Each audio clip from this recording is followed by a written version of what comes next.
Para rival kepanasan usai Persib Bandung untuk sementara waktu ini kedinginan di puncak klasemen BRI Liga 1. Borneo FC dan Persija Jakarta sampai memberikan reaksi tak terduga usai Persib berhasil meraih kemenangan atas PSM Makassar tadi malam yang membuat anak asuh Boyan Hodak ini nangkrim di puncak klasemen sementara. Yaps, Maung Bandung superior di puncak klasemen sementara usai berhasil menjinakkan skuad Juku Eja tadi malam dengan skor 1-0 di Stadion Gelora Bandung Lautan Api Bandung. Di sisi lain, pengamat sepak bola nasional ini pun memberikan pandangannya atas hasil positif yang diraih oleh Maung Bandung di laga tadi malam. Seperti yang diketahui, laga yang tersaji di Stadion Gelora Bandung Lautan Api tadi malam mempertemukan tim tuan rumah Persib Bandung menghadapi tamunya yakni PSM Makassar. Di laga itu, gol tunggal Andrew Jung antar Persib Bandung benamkan PSM Makassar. Andrew Jung membayar kontan penaltinya yang gagal dengan sebuah sundulan maut di babak pertama yang memastikan Persib Bandung menang 1-0 atas PSM Makassar. Tak ada lagi gol yang tercipta setelah tandukan Andrew Jung dan Persib Bandung berhasil mengemas 3 poin di GBLA. Kemenangan atas PSM tersebut membawa Maung Bandung naik ke puncak klasemen Super League 2025-2026, menggusur Borneo FC. Persib sejatinya mengoleksi jumlah poin yang sama dengan Pesut Etam, yakni 34, tetapi memiliki keunggulan head-to-head setelah mengalahkan mereka dengan skor 3-1 pada awal bulan ini. Borneo memang masih menyimpan satu pertandingan dan baru akan berlaga melawan tim peringkat 4 Malut United siang ini. Usai laga, pelatih Persib Bandung mengakui laga melawan PSM berjalan sulit sejak awal. Ia menyebut permainan agresif tim tamu membuat Persib harus bekerja ekstra keras sepanjang pertandingan. Persib memang tampil cukup dominan di babak pertama dan mampu memanfaatkan situasi bola mati untuk mencetak gol lewat sundulan Andrew Jung. Namun di babak kedua, Hodak menilai anak asuhnya bermain terlalu dalam dan lebih fokus bertahan. Meski mengakui performa Persib dekaruh kedua tidak ideal, Hodak menegaskan bahwa hasil akhir tetap menjadi hal utama. Dengan kemenangan ini, Persib kini sejajar dengan Borneo FC di puncak klasemen. Namun Hodak memilih untuk tidak terlalu jauh memikirkan posisi sementara dan menegaskan fokus timnya kini tertuju ke laga-laga berikutnya. Saya sudah katakan kemarin, ini akan menjadi laga yang sulit dan terlihat tadi pertandingannya sulit. Di babak pertama kami bermain lebih baik, mencetak gol dan memiliki satu penalti. Di babak kedua kami turun terlalu dalam di belakang, tapi pada akhirnya saya rasa mereka tidak benar-benar memiliki peluang. Memang ada beberapa crossing, tetapi kami bertahan dengan sangat baik. Saya juga tahu permainan pada babak kedua tidak bagus dan harus segera dilupakan. Tapi yang terpenting kami mendapatkan 3 poin di pertandingan ini. Sekarang kami memiliki poin yang sama dengan Borneo. Kami fokus menghadapi laga berikutnya melawan Kediri dan setelah itu melawan Persija. Baru setelah itu kita lihat di mana posisi kami berada di akhir putaran pertama, kata Boyan Hodak. Keberhasilan skuad Pangeran Biru mengkudeta posisi puncak ini memang membuat para pesaingnya merasa terpacu untuk bisa merebut posisi yang kini diduduki anak asuh Boyan Hodak ini. Walaupun kita tidak tahu apakah laga siang nanti Borneo FC akan bisa meraih kemenangan atas Malut United atau tidak. Jika Borneo FC menang, maka Persib akan tergusur ke posisi kedua sementara. Namun begitu, paling tidak dengan panasnya persaingan di puncak klasemen ini, membuat BRI Super League ini semakin menarik untuk ditonton.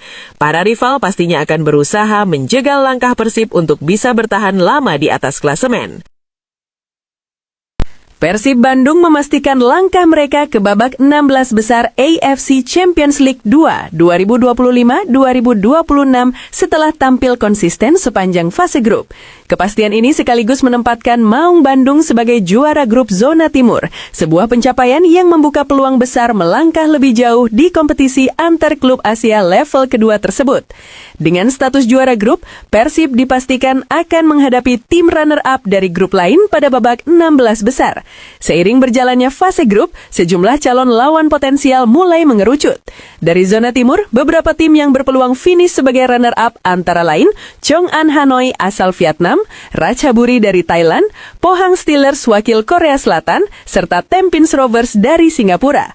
Persaingan ketat di grup masing-masing membuat tim-tim tersebut berpotensi besar mengakhiri fase grup di posisi kedua. Meski demikian, kepastian lawan Persib Bandung masih harus menunggu proses pengundian resmi. Konfederasi Sepak Bola Asia dijadwalkan menggelar drawing babak 16 besar di markas AFC Kuala Lumpur, Malaysia pada Selasa 30 Desember 2025. Dari hasil undian tersebut, barulah diketahui siapa yang akan menjadi lawan Persib di fase gugur pertama. Keberhasilan Persib Bandung lolos ke babak 16 besar AFC Champions League 2 musim ini juga mengulang catatan manis pada edisi 2015 ketika turnamen tersebut masih bernama AFC Cup. Pada saat itu, Persib juga melaju sebagai juara grup. Dipimpin oleh Makan Konate dan rekan-rekan, Maung Bandung finish di puncak klasemen grup H dengan torehan 12 poin dari 6 pertandingan. Namun, perjalanan Persib pada AFC Cup 2015 harus terhenti di babak 16 besar. Ima Dewirawan dan kolega menelan kekalahan 0-2 dari klub asal Hong Kong Kichi dalam pertandingan yang digelar di Stadion Sijalak Harupat, Kabupaten Bandung pada 27 Mei 2015. Kini, 1 dekade berselang, Persib Bandung kembali berada di fase yang sama dengan harapan berbeda. Dengan pengalaman dan kekuatan tim saat ini, Maung Bandung bertekad menjadikan AFC Champions League 2 2025-2026 sebagai panggung pembuktian untuk melangkah lebih jauh dan menghapus kenangan pahit masa lalu. Persib Bandung kembali harus menerima konsekuensi dari Komite Disiplin dan Etika Konfederasi Sepak Bola Asia. Klub kebanggaan Jawa Barat itu dijatuhi sanksi denda sebesar Rp499 juta terkait sejumlah pelanggaran yang terjadi pada ajang AFC Champions League 2 2025-2026 sepanjang Desember ini. Keputusan tersebut menambah daftar sanksi yang diterima Persib di kompetisi level Asia. AFC menilai terdapat pelanggaran terhadap regulasi pertandingan yang berlaku sehingga hukuman finansial kembali dijatuhkan. Meski tidak berdampak langsung pada hasil pertandingan atau posisi Persib di klasemen, sanksi ini tetap menjadi sorotan karena sanksi finansial dengan nominal yang relatif besar. Dalam laporan disiplin AFC, pelanggaran yang dilakukan Persib berkaitan dengan aspek non-teknis selama pertandingan. Hal tersebut mencakup perilaku supporter, pengelolaan pertandingan, serta kepatuhan terhadap standar operasional yang telah ditetapkan AFC untuk kompetisi antar klub Asia. Federasi menegaskan bahwa setiap klub peserta wajib menjaga ketertiban dan profesionalisme baik di dalam maupun di luar lapangan. Sanksi ini menjadi peringatan serius bagi Persib yang tengah berusaha memperkuat reputasi di pentas internasional.